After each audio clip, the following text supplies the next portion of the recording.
Christmas പരീക്ഷാ ചോദ്യപേപ്പർ ചോർച്ചയിൽ MS solution CEO ഷുഹൈബിനെ പ്രതിക്കൂട്ടിലാക്കി ജീവനക്കാരായ അധ്യാപകരുടെ മൊഴി. ഷുഹൈബ് തയ്യാറാക്കിയ ചോദ്യപേപ്പർ അവതരിപ്പിക്കുക മാത്രമാണ് തങ്ങൾ ചെയ്തത് എന്ന് അധ്യാപകർ ക്രൈംബ്രാഞ്ചിന് മൊഴി നൽകി. താമരശ്ശേരിയിൽ കോടതി ഹാജരാക്കിയ അധ്യാപകരെ റിമാൻഡ് ചെയ്തു. ഇവർക്കായി ക്രൈംബ്രാഞ്ച് ഇന്ന് കസ്റ്റഡി അപേക്ഷ നൽകും. ചോദ്യപേപ്പർ ചോർച്ചയുമായി ബന്ധപ്പെട്ട് ചോദ്യം ചെയ്യലിന് ഹാജരാവാൻ നോട്ടീസ് നൽകിയെങ്കിലും അന്വേഷണത്തോട് സഹകരിക്കാതെ ഒളിവിൽ പോയ അധ്യാപകരെയാണ് ക്രൈംബ്രാഞ്ച് കസ്റ്റഡിയിലെടുത്തത്.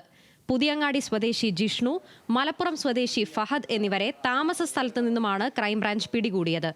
കേസിലെ 2ഉം 3ഉം പ്രതികളായ ഇവർക്കെതിരെ വഞ്ചന, സംഘടിത ഗൂഢാലോചന ഉൾപ്പെടെ 7 വകുപ്പുകളാണ് ചുമത്തിയിട്ടുള്ളത്.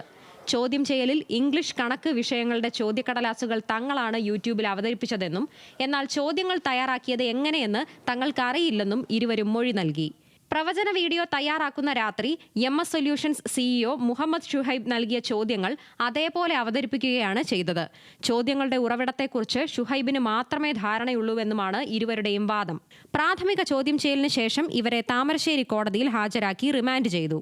10ാം ക്ലാസ് ഇംഗ്ലീഷ് പരീക്ഷയുടെയും +1 കണക്ക് പരീക്ഷയുടെയും ചോദ്യങ്ങൾ മാറിയ പാറ്റേൺ അടക്കം അതേപടിയാണ് യൂട്യൂബ് ചാനലിൽ വന്നത്. വിദ്യാഭ്യാസ വകുപ്പിലെ ഉദ്യോഗസ്ഥരടക്കം സംശയമുനയിലാണ്. എന്നാൽ ഷുഹൈബിനെ ചോദ്യം ചെയ്താൽ മാത്രമേ ചോർച്ചയുടെ വിശദാംശങ്ങൾ വെളിവാകൂ. ഹൈക്കോടതി ഷുഹൈബിന്റെ അറസ്റ്റ് തടഞ്ഞതിനാൽ അന്വേഷണം വഴിമുട്ടിയ അവസ്ഥയിലാണ്.